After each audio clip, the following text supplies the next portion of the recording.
টি-20 বিশ্বকাপে ভারত যাবে না বাংলাদেশ, আইসিসি অনুরোধে অনড় বিসিবি।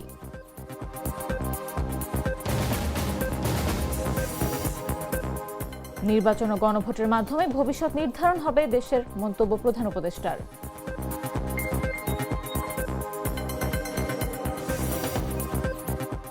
উদ্বেগ বাড়াচ্ছে বাংলাদেশ মিয়ানমার সীমান্ত উত্তেজনা, আহত হুজাইফাকে নেওয়া হচ্ছে ঢাকায়।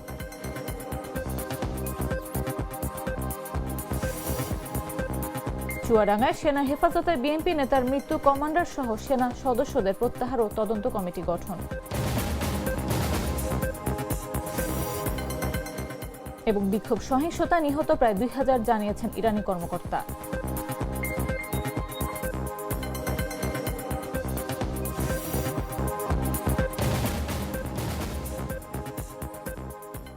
সন্ধ্যা 7টা নিউজে সবাইকে আমন্ত্রণ। সাথে আছে আমি নাফিস আব্দুল্লাহ। আজকাল সাধারণ খাবার এখন হবে অসাধারণ। প্রাণ স্বাদের মশলা, স্বাদ বাড়ায়, ঘ্রাণ ছড়ায়। আসন্ন টি-20 বিশ্বকাপে ভারতের মাটিতে খেলতে না যাওয়ার সিদ্ধান্তে অনড় বাংলাদেশ। আইসিসি অনুরোধ সত্ত্বেও নিরাপত্তাজনিত উদ্বেগ দেখিয়ে অবস্থান বদলায়নি বিসিবি। ভিডিও কনফারেন্সে ম্যাচগুলো ভারতের বাইরে আয়োজনের দাবিও পুনর্ব্যক্ত করেছে বোর্ড। বিস্তারিত জাগো রিপোর্টে। আসন্ন টি-20 বিশ্বকাপে ভারতের মাটিতে খেলতে যাবে না বাংলাদেশ। বাংলাদেশ ক্রিকেট বোর্ড এখনও তাদের সিদ্ধান্তে অনড়। আইসিসি এক ভিডিও কনফারেন্স আলোচনায় বিসিবিকে সিদ্ধান্ত পুনর্বিবেচনার অনুরোধ জানিয়েছে, কিন্তু বিসিবি তাতে রাজি নয়। মঙ্গলবার বিকেলে বিসিবি ও আন্তর্জাতিক ক্রিকেট কাউন্সিলের মধ্যে একটি ভিডিও কনফারেন্স অনুষ্ঠিত হয়।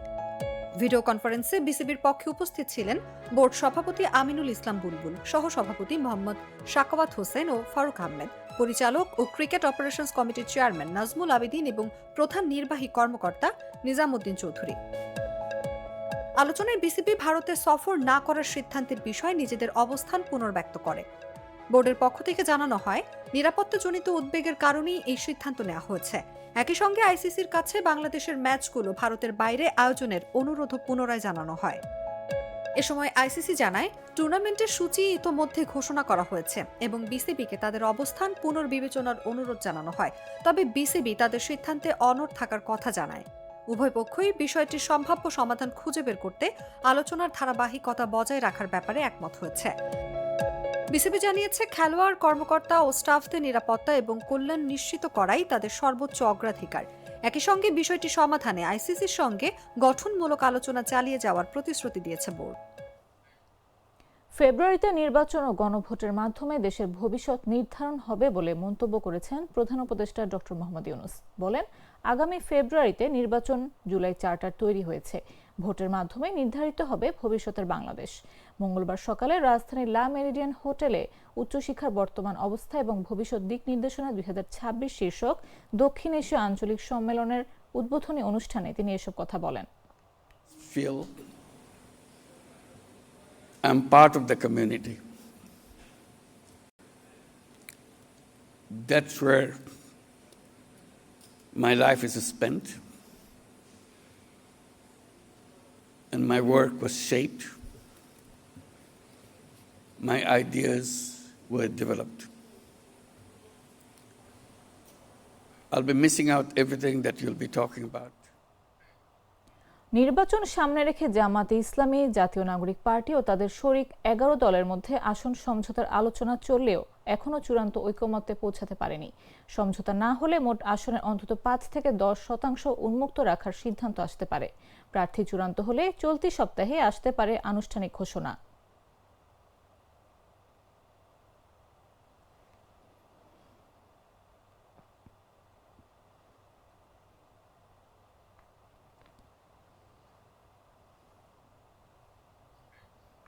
এদিকে জাতীয় পার্টি সহ 14 দল ও জাতীয় গণতান্ত্রিক ফ্রন্ট জোটের প্রার্থীদের মনোনয়নপত্র বাতিলের দাবি নিয়ে রাজধানীর আগারগাঁওয়ে নির্বাচন কমিশন কার্যালয়ের দিকে যাচ্ছে জুলাই ঐক্য। সংগঠনটির নেতাকর্মীরা মার্চ টু ইলেকশন কমিশন ও স্মারকলিপি প্রদান কর্মসূচি পালন করতে মঙ্গলবার দুপুর 12:30টার দিকে আগারগাঁও মেট্রো স্টেশনের নিচে জড়ো হতে থাকেন। এরপর তারা ইসি কার্যালয় নির্বাচন ভবন অভিমুখে রওনা হন। পথে ইসলামী ফাউন্ডেশনের সামনে পুলিশের ব্যারিকেড ভাঙার চেষ্টা করেন তারা। এদিকে কর্মসূচিকে কেন্দ্র করে নির্বাচন ভবনে কঠোর নিরাপত্তা ব্যবস্থা নেওয়া হয়েছে। কমিশনের সামনে ব্যারিকেড দেওয়া হয়েছে, প্রস্তুত রাখা হয়েছে আইন শৃঙ্খলা রক্ষাকারী বাহিনীর বাড়তি সদস্য।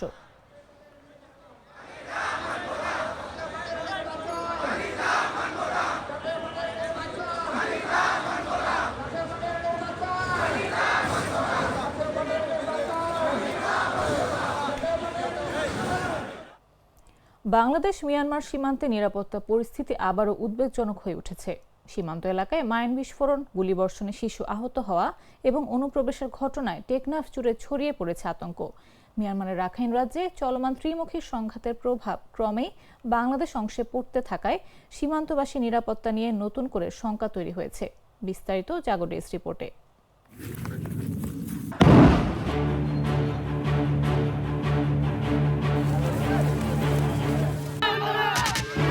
কখনো সীমান্ত এলাকায় বোমা ও গুলি এসে পড়া, স্থলমাইন বিস্ফোরণে আহত হওয়ার ঘটনা কিংবা রোহিঙ্গা সশস্ত্র গোষ্ঠীর সদস্যদের অনুপ্রবেশ, একের পর এক এসব ঘটনায় উদ্বেগ ও উৎকণ্ঠা তৈরি হয়েছে বাংলাদেশ মিয়ানমার সীমান্ত জুড়ে। মিয়ানমারের রাখাইন রাজ্যের অভ্যন্তরে ত্রিমুখী সংঘাতের প্রভাব যেন দিন দিন চিন্তার কারণ হয়ে দাঁড়াচ্ছে। সোমবার সকাল 10টার দিকে কক্সবাজারের টেকনাফ উপজেলার হোয়াইকং সীমান্তে বাংলাদেশ অংশে মাইন বিস্ফোরণে আবু হানিফ নামের এক মৎস্যজীবীর বাম পা বিচ্ছিন্ন হয়ে যায়। ঘটনাটি ঘটে হোয়াইকং ইউনিয়নের লম্বাবিল সীমান্তের নাফ নদীর শাহজাহানের দ্বীপ ও হাঁসের দ্বীপের মাঝামাঝি এলাকায়। পরে স্থানীয়রা আহত অবস্থায় তাকে উদ্ধার করে উখিয়ার কুতুব আলম MSF হাসপাতালে নিয়ে যান। সেখানে প্রাথমিক চিকিৎসা শেষে তাকে কক্সবাজার জেলা সদর হাসপাতালে পাঠানো হয়। সেখান থেকে উন্নত চিকিৎসার জন্য তাকে চট্টগ্রাম মেডিকেল কলেজ হাসপাতালে স্থানান্তর করা হয়েছে। এর আগে রোববার সকাল 10:30টার দিকে টেকনাফের হোয়াইকং ইউনিয়নের তেচ্ছি ব্রিজ এলাকায় আফনান আরা নামের এক শিশু গুলিবিদ্ধ হয়। শিশুর অবস্থা এখনও আশঙ্কাজনক। সে বর্তমানে চট্টগ্রাম মেডিকেল কলেজ হাসপাতালে নিবিড় পরিচর্যা কেন্দ্রে চিকিৎসাধীন রয়েছে। বাতিজির সুষ্ঠু বিচার, হটাহটি পদক্ষেপ নিতে হবে বিজিবি। হাসপাতালের পরিচালক ব্রিগেডিয়ার জেনারেল তসলিম উদ্দিন জানান, শিশুটিকে লাইফ সাপোর্টে রাখা হয়েছে। একই ঘটনায় আহত আরেকজনকে চট্টগ্রাম মেডিকেল কলেজ হাসপাতালে এনে আইসিইউতে ভর্তি করা হয়।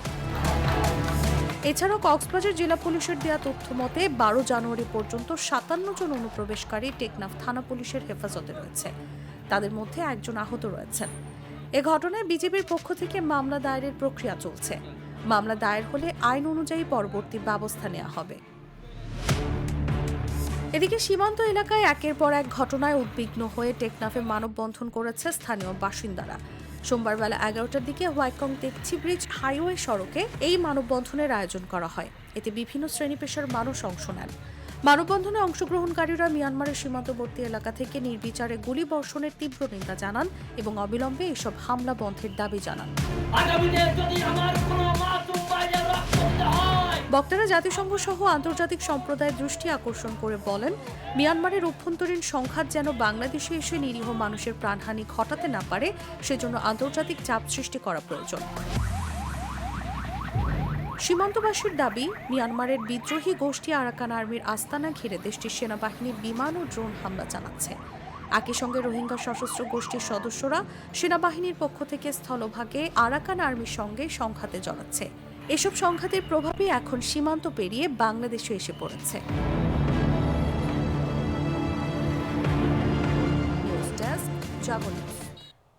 বাংলাদেশ মিয়ানমার সীমান্তবর্তী টেকনাফের রাখাইন রাজ্যের সশস্ত্র গোষ্ঠী আরাকান আর্মির গুলিতে আহত শিশু হুজাইফা আফনান লাইফ সাপোর্টে এবং উন্নত চিকিৎসার জন্য ঢাকায় পাঠানো হচ্ছে।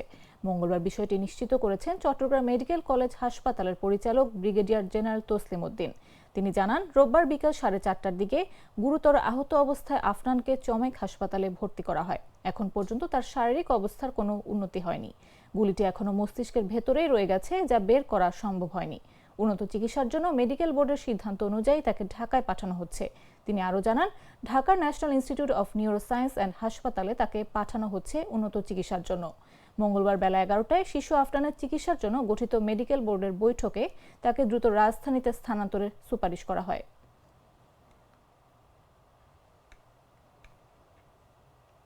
গ্লিটারের টুইন লেমন ও অ্যান্টিব্যাকটেরিয়াল ফর্মুলা বাসনকে চকচকে জীবাণুমুক্ত করে আমাদের দেয় গ্লিটার গ্যারান্টি। চুয়াডাঙ্গার জীবননগরের সেনা হেফাজতে পৌর বিএনপির সাধারণ সম্পাদক শামসুজ্জামান ডাবলুর মৃত্যুর ঘটনায় ক্যাম্প কমান্ডার অভিযানে অংশগ্রহণকারী সব সেনা সদস্যকে সেনানিবাসে প্রত্যাহার করা হয়েছে। মঙ্গলবার আন্তঃবাহিনী জনসংযোগ পরিদপ্তরের পাঠানো এক বিজ্ঞপ্তিতে এই তথ্য জানানো হয়।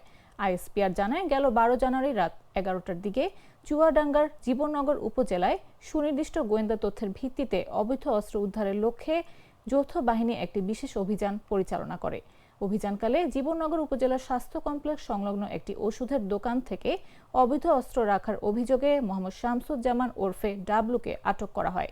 পরে আটক ব্যক্তির দেয়া তথ্যের ভিত্তিতে টহল দল ওই ওষুধের দোকানে তল্লাশি পরিচালনা করে একটি 9 মিলিমিটার পিস্তল, একটি ম্যাগাজিন ও 4 রাউন্ড গুলি উদ্ধার করে।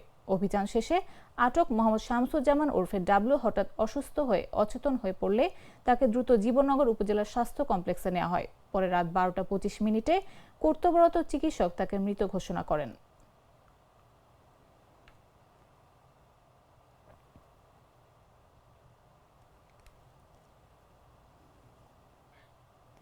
দিনের বেলা ঝলমলে রোদ থাকলেও দেশের সর্ব উত্তরের জেলা পঞ্চগড়ের ওপর দিয়ে এখনো মাঝারি শৈত্যপ্রবাহ বয়ে যাচ্ছে।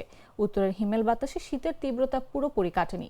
সকালে সূর্যের দেখা মিললেও ঠান্ডা বাতাসে জনজীবনে শীতের প্রভাব স্পষ্টভাবে অনুভূত হচ্ছে। মঙ্গলবার সকাল 9টায় পঞ্চগড়ের তেঁতুলিয়া আবহাওয়া অফিসে সর্বনিম্ন তাপমাত্রা রেকর্ড করা হয়েছে 7.5 ডিগ্রি সেলসিয়াস, যা আজ সারা দেশের সর্বনিম্ন তাপমাত্রার রেকর্ড। এ সময় বাতাসের আর্দ্রতা ছিল 91% এবং বাতাসের গতিবেগ ছিল ঘন্টায় 8 থেকে 10 কিলোমিটার। টানা 5 দিন ধরে এ জেলার সর্বনিম্ন তাপমাত্রা রেকর্ড করা হচ্ছে। আবহাওয়া অফিস সূত্রে জানা যায়, কয়েকদিন ধরে বৃষ্টির মতো কুয়াশা ঝরার কারণে তাপমাত্রা ক্রমেই কমছে এবং এর ফলে শীতের তীব্রতা বেড়ে গেছে। কনকনে ঠান্ডায় মানুষজন জরুরি প্রয়োজন ছাড়া ঘর থেকে বের হচ্ছেন না। তবে বেলা বাড়ার সাথে সাথে সূর্যের আলো দেখা গেলেও নেই তেমন উত্তাপ।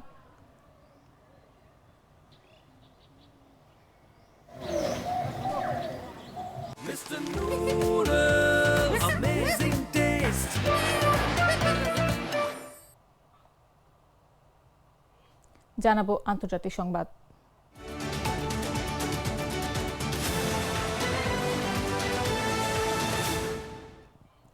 ইরানে বিক্ষোভ সহিংসতায় প্রায় 2000 মানুষ নিহত হয়েছে। ইরানি এক কর্মকর্তা মঙ্গলবার এ তথ্য নিশ্চিত করেছেন। ওই কর্মকর্তা জানিয়েছেন, নিরাপত্তা কর্মী সহ প্রায় 2000 মানুষ নিহত হয়েছেন। 2 সপ্তাহ ধরে চলা অস্থিরতায় হতাহতের বিষয়ে প্রথমবারের মতো ইরানি কোনো কর্মকর্তা নিশ্চিত করলেন। রয়টার্সের সঙ্গে আলাপকালে ইরানের ওই কর্মকর্তা বলেন, বিক্ষোভকারী এবং নিরাপত্তা কর্মী উভয়ের মৃত্যুর পেছনেই সন্ত্রাসীরা জড়িত। তবে কারা নিহত হয়েছেন সে বিষয়ে বিস্তারিত তথ্য দেননি তিনি। 1979 সালের ইসলামী বিপ্লবের পর থেকে ক্ষমতায় থাকা ইরানি কর্তৃপক্ষ বিক্ষোভের ক্ষেত্রে দ্বৈত দৃষ্টিভঙ্গি গ্রহণের চেষ্টা করেছে। তারা অর্থনৈতিক সমস্যার প্রতিবাদকে বৈধ বলে অভিহিত করেছে এবং কঠোর নিরাপত্তা ব্যবস্থা জোরদার করেছে। যুক্তরাষ্ট্র এবং ইসরায়েলকে দেশ জুড়ে অস্থিরতা উস্কে দেওয়ার জন্য অভিযুক্ত করেছে ইরান এবং বলেছে যে অজ্ঞাত সন্ত্রাসীরা এসবের সঙ্গে জড়িত। এদিকে একটি অধিকার গোষ্ঠী জানিয়েছে, শত শত নিহত ব্যক্তিকে চিহ্নিত করা হয়েছে এবং বলেছে যে বিক্ষোভ থেকে হাজার হাজার মানুষকে গ্রেফতার করা হয়েছে।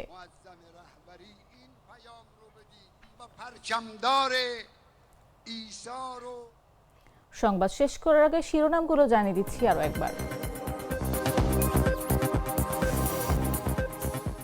টি-20 বিশ্বকাপে ভারত যাবে না বাংলাদেশ, আইসিসির অনুরোধে অনড় বিসিবি।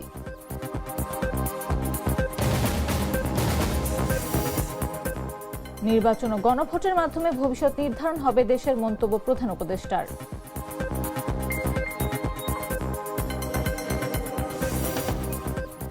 উদ্বেগ বাড়াচ্ছে বাংলাদেশ মিয়ানমার সীমান্ত উত্তেজনা, আহত হুজাইফাকে নেওয়া হচ্ছে ঢাকায়।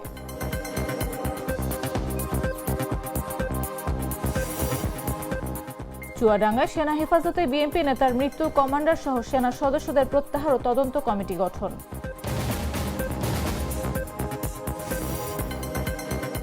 এবং বিক্ষোভ সহিংসতায় নিহত প্রায় 2000 জানিয়েছেন ইরানি কর্মকর্তা।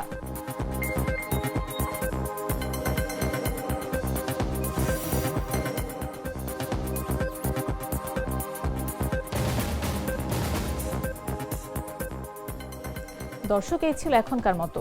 প্রতি মুহূর্তে সর্বশেষ খবর পেতে ভিজিট করুন jagonews24.com, ফলো করুন আমাদের ভেরিফাইড ফেসবুক পেজ এবং সাবস্ক্রাইব করুন জাগো নিউজের ইউটিউব চ্যানেল। এতক্ষণ সাথে থাকার জন্য ধন্যবাদ সবাইকে।